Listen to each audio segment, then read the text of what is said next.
In today's video, we are going to find out if inverter freezers, inverter ACs are a scam or they do exactly what we are told that they do, which is to reduce your energy consumption. The best way to do that is to put them side by side and see how they perform under the same conditions.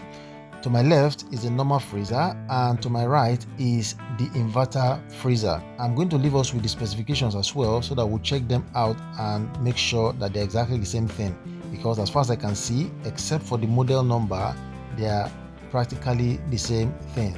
So like I said, I tested them under the same conditions. We're starting our experiment right away and I just put on the inverter and you can see that the power is climbing up. So we have gotten to 86 watts right now. So that's the power that the inverter is drawing, and I put on the freezer as well just now. So you can see the one to my left, you can see that it's pulling 480 something watts. That's what we call surge. So it jumps up and it starts coming down, as you can see right now. And that is how a normal freezer or compressor based system as we know it, that's how it usually works. They draw high power and they start going down. That is a normal compressor. Now the one to my right, for some reason I put it on but it has not peaked just yet, so we have to wait and see how long it takes for it to peak. Usually these smart compressors, they take time to peak, they just pick up gradually. That is why they don't have any surge, so they take their time to climb up, as we'll see when it peaks. So when that time comes, I'm going to also let us see it and we're going to talk about it. Now you can see that this one that started with about 480 something watts, it has dropped to about 227. So it's trying to find that sweet spot, and at the end of the day it has started working. The one to the right, we can see that it has drawn 1 watt hour, just 2 now, but the 2 watt hour is not coming from the freezer. It is the inverter that is actually drawing this 85 watts. So it's important for us to know that as long as the inverter is on, it's drawing this power. So this is DC meter, taking both the power of the inverter and the power of the freezer into consideration. The 2 watt hour does not mean that the freezer is drawing that power. No, it's the inverter. So I just wanted us to know that, because I've done a video in past where I demonstrated putting on an inverter for 24 hours, what it draws from your battery. So you might want to check that video out, because a lot of people think that once you put on your inverter it consumes 0 watt. No, it consumes quite a huge amount of power. So you might want to check that video out to tell you exactly how much energy it draws from your battery.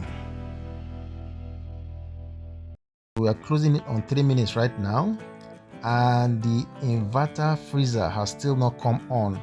I know it takes some minutes for it to come on, and you can let me know in the comment section why it takes such a long time to come on, because I would have expected it to just come on immediately, at least if they start picking, but for some reason it doesn't do that. At least I've been using the freezer for over a year now. That's how it works. You put it on and at the end of the day it takes time for it to come on. So I don't know how it works and why it does like that. So you guys should let me know in the comment section below if you know why. Now we can see that the one to the left, the normal freezer, it is fluctuating. So it has gone to 266 again, it was on 220 something. It's been dancing around, which is normal. It has taken 12 watt hour already, while the other one is at 4, even though it has not peaked just yet. A lot of my clients, they have this funny way of just buying inverter, compressor products, AC and freezers, which is very okay, but the expectation, I want to believe that somehow is too high. So that's why I'm doing this experiment, and at the end of the day we're going to find out if there's really a need to just change all your gadgets to inverter ones, if the ones you had before, if they work well. So that's one of the things to watch out for in this experiment that we are carrying out.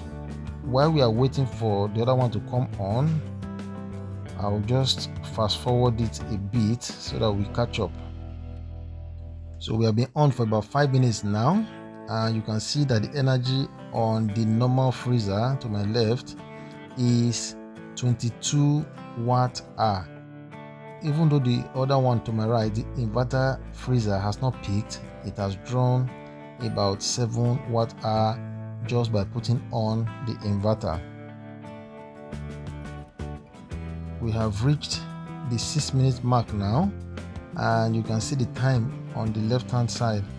So I'm going to fast forward it to when the right one peaked, so that we'll see exactly what happens when it peaks. It is about to peak right now, so I decided to bring back the footage from the one on my left, the normal freezer, so that we'll do a comparison between both of them. So you observe the meters right now. So you can see to your left, which is the normal freezer, which you have seen before, is going to jump up. So that's a 480 something. And to your right, you can see that it has started climbing. It has gotten to 95, it has jumped to 119, 117. Instead of it to jump beyond the rating of the freezer, it's going up gradually. So that is one remarkable difference between the two of them. You can see that the one to the left, which you saw earlier, has stabilized, but the one to the right, which is the inverter freezer, is still climbing up gradually. So it's just taking its time to climb up. I decided to show us that. So if there's a difference between a normal freezer and an inverter freezer, this is the difference. The inverter freezer does not surge. That means the power does not go high and start dropping. It just takes its time to go up. It's very important for us to note that. There you have it.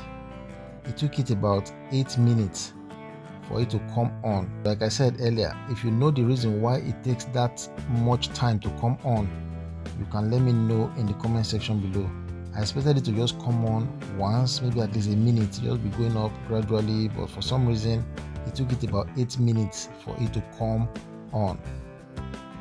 You can see the time on the screen. We are just about that, just over 8 minutes now.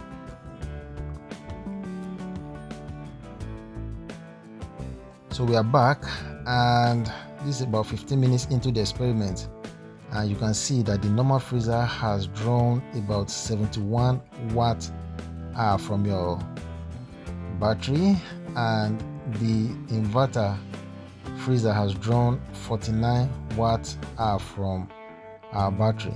Now look at what they are consuming. The normal freezer is drawing about 290 watts, and the inverter freezer is drawing 297, which is more than the normal freezer. I would have expected it to be lower, but for some reason it is higher, and both of them are generally higher because the normal freezer wasn't drawing up to 290, but it has gone up a bit. That's one of the observations. And the smart inverter freezer, you can see that it's just constant. So maybe later it's going to come down because of the efficiency, but we're going to find out later. We are 30 minutes right now. Let's see where we are at with the consumption and of course the power that they are drawing from the battery.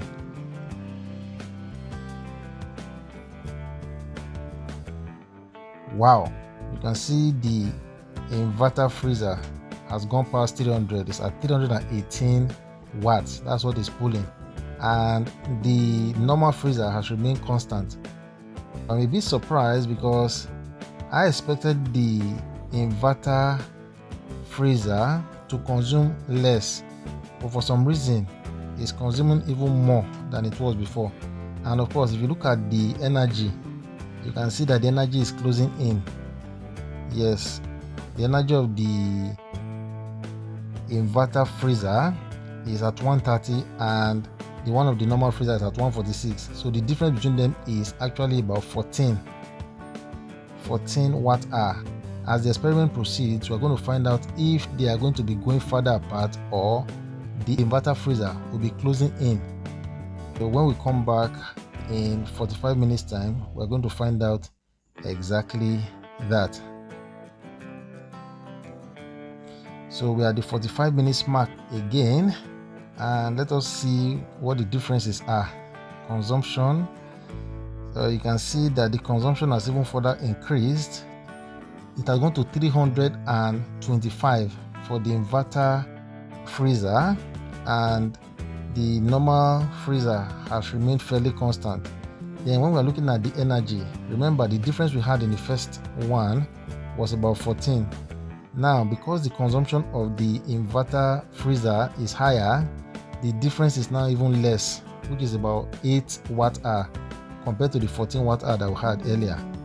When we come back again, we are going to find out if it increases, reduces, or goes less than the normal freezer. So that's what we're going to find out when we come back at the 1 hour mark. I just want to also have a basic idea of how they work. That's what this video is about. A lot of us think that once we are using inverter ACs, inverter freezers, it just appears that they're going to be consuming about 50% compared to the normal freezer. We are at the 1 hour mark, so this is the final lap. I don't want the video to be too long, so that's why I decided to just put it at 1 hour. So maybe subsequently I will increase the time to 6, 12, or 24 hours. But for now, I just want 1 hour to help us understand the basics of normal freezer and inverter freezers. So the results are out. You can see that the inverter freezer has overtaken the normal freezer. Now remember, both of them did not start at the same time. So for it to come and overtake it now, we can make a very simple conclusion now that it consumes more than the normal freezer. However, as we continue the experiment, we don't know whether it's going to go off again, and if it goes off, that means it's going to consume less overall. So these are things that we're going to find out in a future video concerning this inverter freezer and the normal freezer. So the fact that something is inverter does not necessarily mean that it consumes less or that it's actually battery friendly. So that's what we have learned from this video today. Don't forget to share, like, and leave your comments in the comment section below. It takes a little effort to make this kind of videos, so sometimes your comment might just be what we need to make the next video. Your sharing it, your liking it may just be that thing that takes us to the next level on our channel. So see you guys and catch you on the next one.